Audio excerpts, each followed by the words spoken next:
এই দৃশ্য কিনা শেষে আমাকে দেখতে হলো, কিন্তু তবু আমার খুব জানতে ইচ্ছে করছে বাচ্চারা ঝুড়ি ভর্তি মোহর অলংকার সব ছড়াতে ছড়াতে যাচ্ছে কেন, আর গোপালের হাত দুটোই বা ঘাট থেকে বেরিয়ে দুদিকে ঝুলছে কেন? মহারাজ, আর একটা ব্যাপার কি আপনি লক্ষ্য করেছেন? কি কি বলো তো? গোপালের দেহ কারা কাঁধে করে নিয়ে যাচ্ছে? হ্যাঁ হ্যাঁ, ওই তো মন্ত্রী, সেনাপতি, জ্যোতিষী আর পণ্ডিত। আসলে গোপালের এই শেষ যাত্রা আমাদের কিছু শিক্ষা দিয়ে যাচ্ছে মহারাজ। এই যে দেখুন, যারা গোপালকে সহ্য করতে পারত না, এখন তাদেরই কাঁধে গোপাল যাচ্ছে।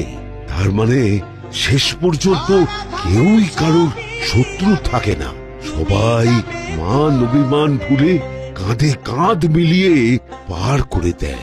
তাই তো, এই দৃশ্য তো সেই কথাই